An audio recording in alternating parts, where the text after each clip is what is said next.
burning questions do you have that you haven't been able to get answered? And I'll do my very best to answer them for you here today. Now, if you are joining us for the very first time, please stick around. At the end, I'll give you a link that I'll put up on the screen where you can go to register for a free painting course at the Learn to Paint Academy. So make sure you stick around for that. And we are going to do some giveaways today. I've got our limited edition mouse mat, Learn to Paint mouse mat.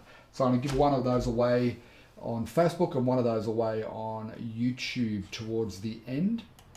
And it will be for the most interesting questions. So think about what questions you want to ask me as we progress. Morning, Yvonne. How you going? Good to see you. And good to see everyone else here as well. So I've got a couple of things I want to talk about.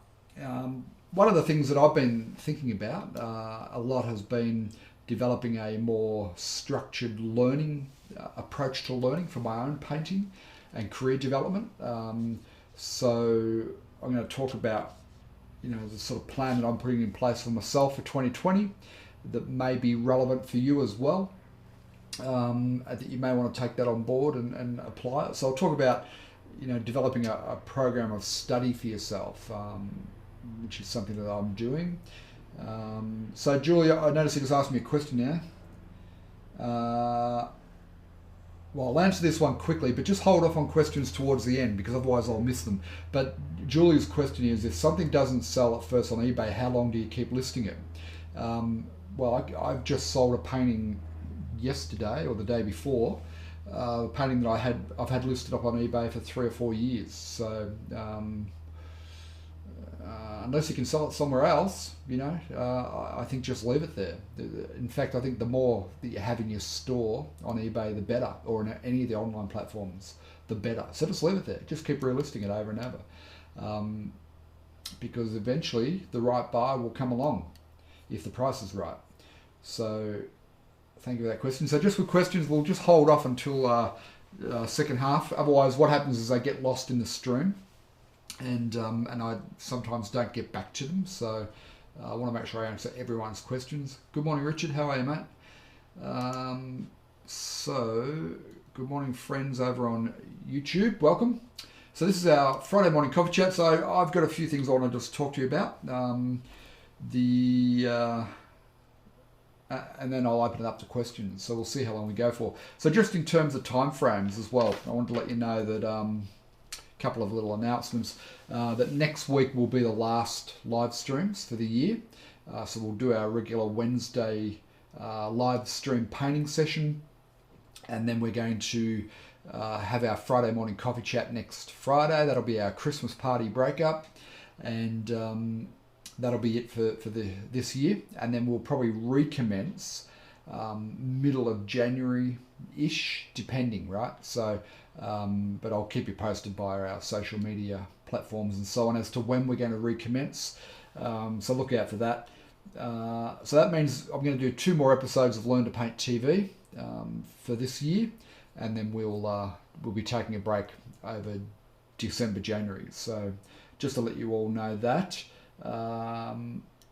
So yes, very good.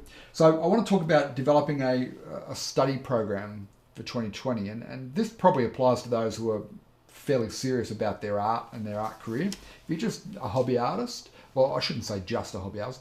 If you do art for a bit of a hobby, then maybe this won't apply so much. But for those of you who are a little bit more ambitious like myself, and I know many of you are, you are looking to really build yourself as an artist, create yourself as an artist, and maybe at some point start selling your artwork or building an art business around your art. So if that's you, then this message will probably be relevant to you. So what I've been doing is thinking about, okay, how do I really take myself to a much higher level than where I'm at right now? And there's a lot of different factors in that, but I'm talking about my own skills as an artist, right? How do I take a big leap forward as my artistic skills and start to move towards becoming a really good artist? So I think a key part of that is to have a program of development for yourself over a period of time. So for 2020, I've been really thinking about that and looking at what can I do to really start to improve my skill set. So I've come up with a list of 5 things, right? And you may want to jot these down, you may not, but I'll go through them with you, and I'll share with you what I'm planning on doing with myself, and hopefully that'll give you some ideas on what you can do with your art practice as well. So the very first thing is, number 1 is to identify what's missing or what your weak points are right now. So I've been thinking about this a lot, and it could be anything. It could be your ability to be able to look at a scene and see the subject in it. It could be that your drawing skills aren't good. It could be that you can't identify the big shapes and place them correctly on the canvas. It could be a whole range of weak points that you have right now. You might not know how to mix color properly or clean colors. There could be a whole range of different weak points that you might have right now, or what's missing from your skill set. And the important thing is to identify those and be honest with yourself, right? So if you can't see your own work objectively, then maybe you need to ask a more experienced artist to say, hey, what are 2 or 3 things that are real weak points in my painting right now that I can focus on? Okay, so we want to pick some areas in our skill set that we can focus on and bring them up to a higher level. So what's missing right now? And if you can identify those and be honest with yourself, I think that puts you in a position then to be able to improve them. So, one of the things that I've been looking at for my work is design, composition and design, and, focusing in on a subject matter that I can get really good at, that subject matter, and understand it so much better than what I probably do right now. So that's another thing. Brushwork is a big one for me that I really want to focus on, brushwork. So, I've identified a few things that I want to get to work on. And then once I identified those, the next thing I did, number 2, was to find resources that can help you improve in those areas. So, brushwork, for instance, I went and I've been aware of a number of artists who I really admire their brushwork. And with one of them, I've just registered for his 12-month-long mentoring program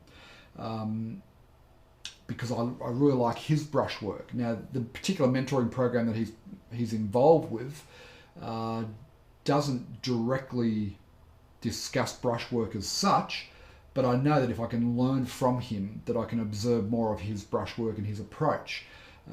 And the other thing with that particular mentor is he was painting in a style that I like, that sort of Australian Impressionist style.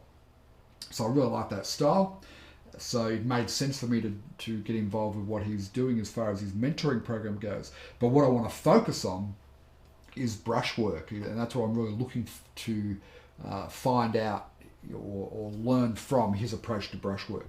So you want to find different resources that can help you fix that weak point that you have. There's books or DVDs. There might be somebody who's writing regular blog posts around those weak points. There might be courses like, a particular course that you can go and do, whether that's offline or online, or there might be mentoring programs as I've just signed up for. So you want to try and, find resources that can help you with the first point, which was to identify what weak points you have, okay? Find the right resources that can help you out with those. So that's number 2. G'day, Mary. How are you? Welcome. Number 3 then is practice, right? So once you identify what your weak points are, you want to try and bring those up to the same skill level that your other skills you have around painting. So that requires practice. And I think one of the problems that us artists have, painters in particular, is that every time we go and do a painting, we think we have to hit a home run with that painting, right? We don't do enough painting that's purely practice. Like a guitar player plays scales for years, right? An opera singer will do, Mars scales, and they'll do that for years, and it becomes a daily part of their practice. But as artists, we don't do that so much. We try and do finished paintings, right off the bat every time. So, I think it's really important that we start to develop, at least a third of our time that we go in our studios, that we actually do practice exercises as opposed to trying to finish paintings, to bring those skills right up to a higher level. So that would be the third thing that I'm going to do. I'm going to spend a fair bit of time learning about how to improve my brushwork, but then actually practicing, and really looking closer at my brushwork as one example, right? Then the next thing is feedback. It's good to get feedback. And I think often we want feedback on our overall paintings, but I don't think that's the right approach necessarily. I think you need to hone in on a particular skill that you're trying to improve, because if you're trying to improve right across the board with painting, there's a lot to it, right? So if you can bring up some of your weak areas and improve those, then I think you're going to improve your overall painting as you go. So you want to get feedback, but you want to get feedback from the right people, from the right place. You don't want to just get random feedback, right? Because it may not be the right feedback. So be careful where you get feedback from, I think is one of the key points. I think a sign of maturity when you're becoming an artist, a sign of maturity is that you no longer go in search of pats on the back from others. Do you know what I mean by pats on the back? Like when we start out, it's nice to get a little bit of validation and well done, that looks great kind of feedback from people, especially family and friends and so on. But as you become more mature as an artist, I think you move beyond that and you get to a point where other people's opinions don't matter so much, as long as you're happy with the painting, as long as it's achieved your objective, you tend to tune out from what other people think, except for the marketplace, right? The people who are buying art, then I think that's an important feedback mechanism if you're looking to become a professional artist. But in terms of other people's opinions and thoughts on your paintings, it becomes less important over time. And you see, new artists, they really want that validation and that feedback and positive feedback. But as you get better and better and you improve and you've done a lot of paintings, the only real feedback you need is the feedback you give yourself on your painting. Once you develop the skill to look at a painting and go, okay, here's the flaws with it, here's where I did well, here's what I need to improve, that's really all you need, right? And then I think if you want to be a professional artist, you need market feedback as well. But if you're working on a particular skill set like brushwork, then it is good to get some feedback on that particular aspect of what you're doing, that particular skill that you're working on. So you do need to have some sort of feedback mechanism built in there, I think. Okay. So then the last thing is, as I said, I've just signed up for this mentoring program. I do think there's some validity in getting a mentor who can spend time with you and can help guide you in the right direction, right? So finding mentors in the art world is not that easy, but there's opportunities out there that you can get mentoring from artists, right? So mentoring really, I think, applies if you are looking to build an art business or an art career. If you a hobby artist and you're just doing it for a bit of fun, mentoring probably is not that relevant. But if you are wanting to build a long-term art career, then I do think the guidance and the mentoring from somebody who already has achieved that is important. It really is, because you can only figure out so much on your own. And this is one of probably the mistakes that I've made over the last 8 or 9 years, is I didn't get access to the right mentors at the right time early enough, right? So now I'm prepared to pay, invest money into getting involved in different mentoring opportunities, which I've been doing for the last, probably year or two, spending, I shouldn't say spending, but investing quite a bit of money in that, because it's helping me become a better artist and an art professional, right? So I think mentoring is important for those of us who are on a a trajectory towards becoming full-time professional artists or building an art business. And that could be, maybe your business is based around teaching art, maybe it's based around selling originals, maybe it's licensing your art or merchandising your art. It doesn't really matter. It's an art business, right? Actually, I was in Noosa yesterday, and there's a lady who has developed a range of artwork which is very bold and colourful, and she's opened a shop in Hastings Street, and she's merchandised all her art. You can't buy her original artwork in the shop. You can buy prints, and you can buy it on pillows and beach towels and everything. But she's not selling the originals, right? Or maybe she is, but they are probably very expensive because she sees the originals as her intellectual property, the asset base in the business. So she's selling reproductions through a whole different range of productization. That's one business model.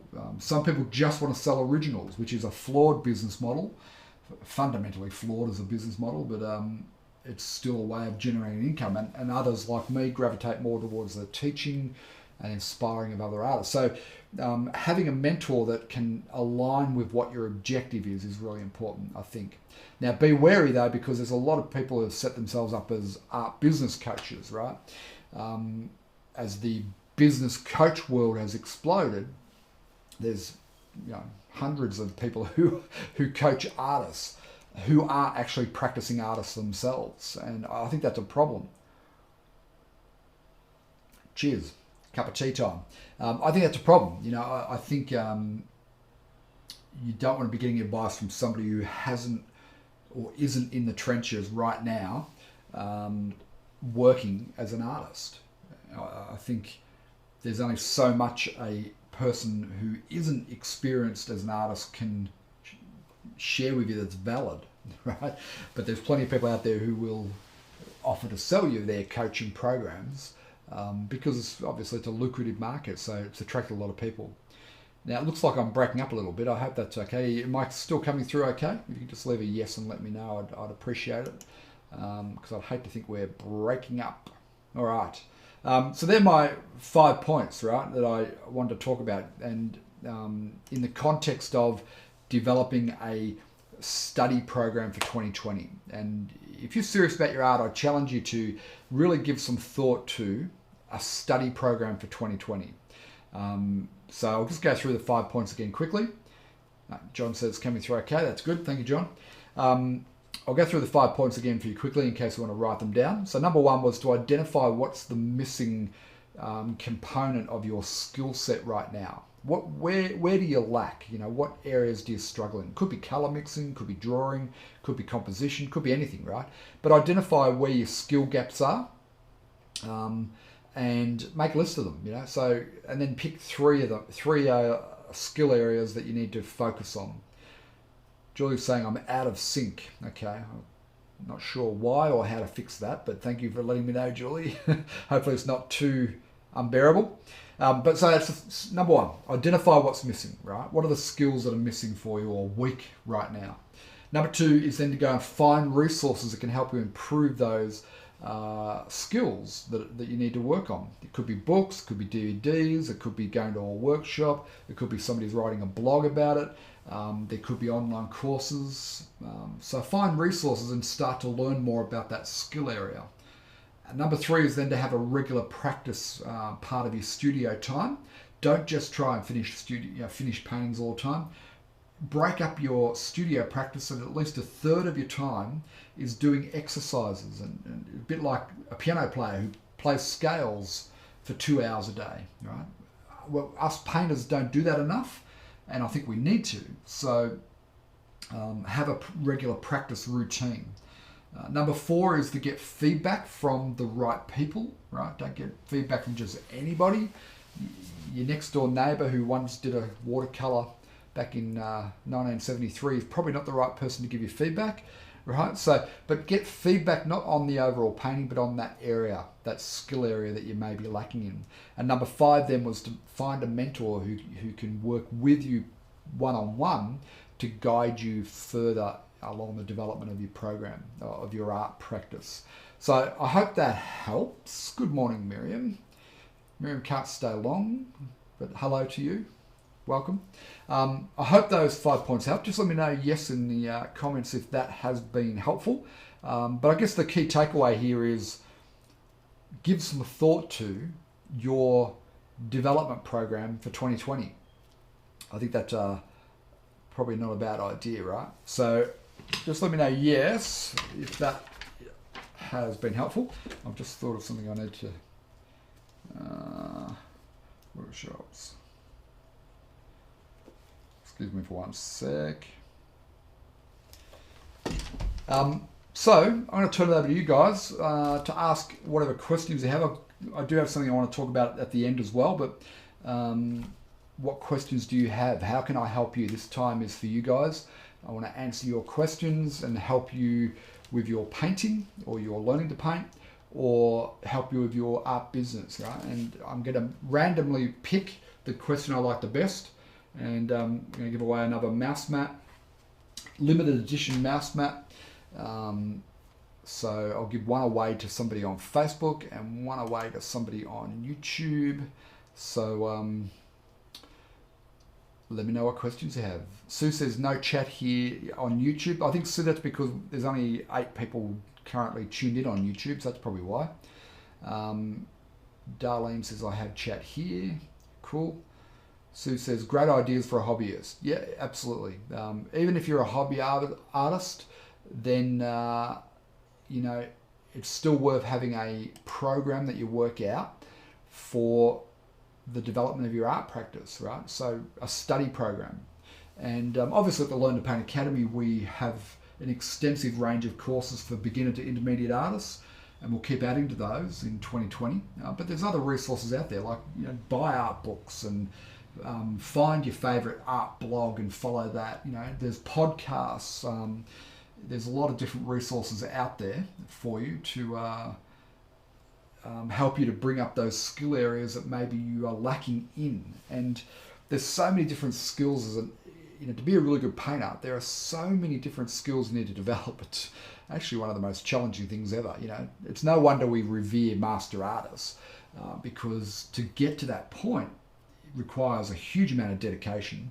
It requires you to travel through a huge amount of frustration along the way, right? And it's not something that many people can get to, is a high level of mastery in their art. That doesn't mean you have to get there.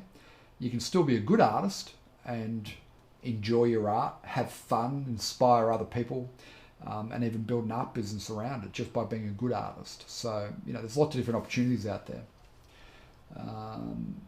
So, what questions do you guys have? Maybe you don't have any questions for me today. Normally we get lots of questions.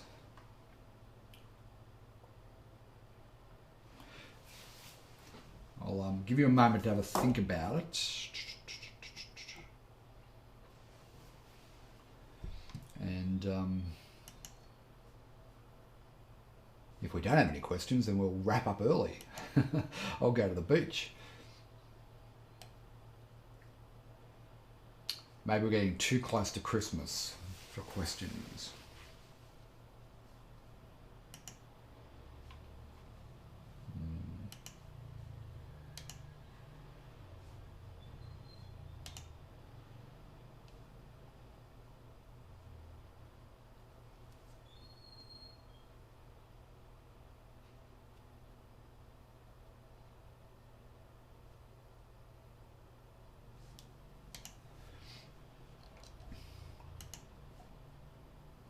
Well, if we don't have any questions, then I can't give away our prize draw today. All right, John's asked me a question. Good on you, John. Otherwise, I'm going to start feeling redundant and we'll just not do our live streams. Actually, I do have an announcement about live streams, what we're going to do next year. So I'll talk about that in a moment. So John's question, with regards to return on investment, what percentage would you recommend for a year in terms of learning? John, I think maybe what you're asking is how much should you invest in learning? Maybe, is that the question? Because it's very difficult to to come up with a percentage return in a year because I never think about things quite in that context. I think if I'm going to invest, like I've just invested a fairly significant amount into a 12-month mentoring program with a very highly regarded artist, but I'm not looking to get a return necessarily in the next 12 months from that. I'm thinking about decade long because I'm probably, what am I, 51. I know I don't look a day over 51, but I think I'll be a full-time artist until I'm 80 probably, 75 at least, as long as my health holds up, 75 to 80. So what's that? That's another 25 to 30 years, roughly. So yeah, I'm not looking to get a return on that investment in 1 year. What I'm looking at doing is stacking skills on top of each other for the next 2 or 3 decades, and arriving at a point, maybe in the next 10 to 15 years, where I've become a world-class artist who can command high prices. And at that point, it will be difficult to quantify return on investment from any one investment in developing skills, if that makes sense. I think perhaps another way of looking at it is, what percentage of your annual income should you invest into your skill development? That maybe is a little bit easier to sort of quantify. So, I probably invest, what would it be, 5 to 10% of what I earn into resources for education. So that could be mentoring, that could be online courses. There's a number of different websites that I'm a member of that I pay a monthly fee to, but it could be books as well, DVDs. My overall education program is probably 5 to 10% of my annual income. So the more I earn, the more I invest, and the more I invest, the more I earn, right? So I hope that sort of gives you some guidance there, John, as to what I'm talking about. John says, any money invested is good, maybe more in time, as we do in the military. Yep. Yeah. So I think about it as long-term game plan. I think it would be short-sighted to invest money today thinking you'll get a return on the investment if you're just developing skills, thinking you get a return on your investment in, say, 3 or 6 months. I think building an art business, building an art career is a long-term game plan. You've got to think, 3 to 5 years rather than 3 to 5 months, and decades is probably, to get to a very high level, I think it's decades. Now, there's always exceptions to that, always exceptions, but yeah. No worries, John. Yeah, I think, I guess if you're in a position right now where you have aspirations to build an art business, but you're not generating any revenue from it right now, the number one thing that I would do, and I've talked about this many times, is I would start painting small paintings regularly. I'd do as many as I can, 2 a day, and I'd be putting them into a marketplace like eBay where people go to buy artwork. And I just do that over and over and over and over, and then I'd reinvest the money from those sales into buying art supplies, and keep doing that over and over. Just keep cycling that money around, and then as that money grows and you're getting better and better prices, then you can start to invest some of that into developing better skills. And then as you invest more money in developing better skills, the sales get better, and then you start to get this snowball effect, right? That's where I would start right now. If you want to do the teaching side of it, then you need to start advertising classes. So that's where you'd be investing your money. All right, Beverly, that's okay. You can be late if you want. Oh, daylight saving in Canada. Okay, so good to know. I'll make sure we update our details. All right. Darlene, it is Thanksgiving here in the US, so we are all too full and our brains aren't working well enough to think of questions. Very good. Glad to hear that. Billy Payne says, Bob Ross man. I've got no idea what you're talking about. Bob Ross is a good guy, but I ain't him. All right. So thanks. I forgot it was Thanksgiving in the States. Happy Thanksgiving, everyone. That's good, John. Short, medium, and long-term goals. Excellent to hear. Very good. Very good. All right. So we will, if you have any other questions, type them in and I'll happily answer them. But one of the things I was going to talk about is live streams.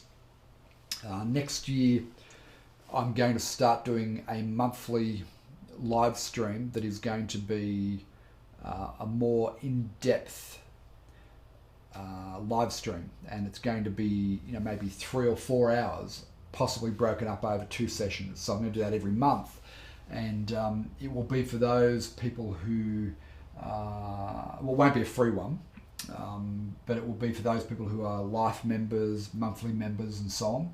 And if you want to just buy access to that one live stream, you'll be able to do that. But the reason why I thought I would do that is because I've been doing the live streams, and you know, pretty much every week we do the live stream painting session and also the Learn to Paint TV. But I feel that the live streams we could use for more effective purposes to help you learn to paint, and so we're going to make them longer, and I'll go through things in a lot more detail. And we'll look at things like how do you take different photo references and then utilize bits of each photo to construct a scene and so on. So we're going to break it down to a lot more detail, and we'll take the paintings to a more finished level. So basically the paintings that I will do in these longer live streams are going to be paintings that I'm probably going to end up selling, exhibiting, and so on.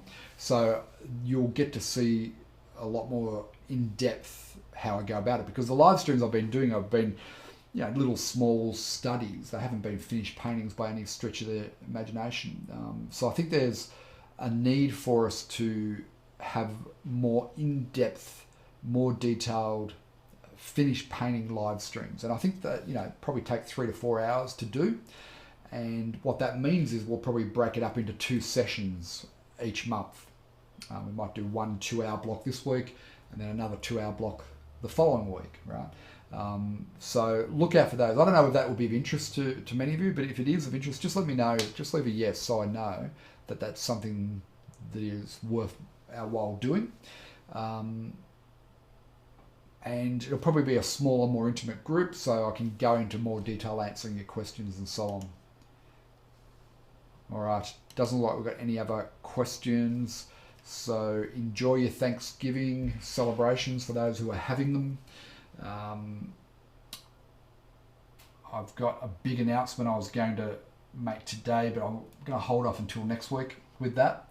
So make sure you tune in next week. John thinks that's a great idea. Terrific. Thank you, John. Yeah, tune in next week. So next Wednesday, we're going to do our live stream painting session. And then on Friday, we'll do our final coffee chat Q&A. And then we'll have a break. So make sure you tune in next week, because I do have a big announcement for you. And if we get enough people on, I will announce it then. All right. So thank you all for joining me. And I'll talk to you all soon. Enjoy your Thanksgiving. Cheers.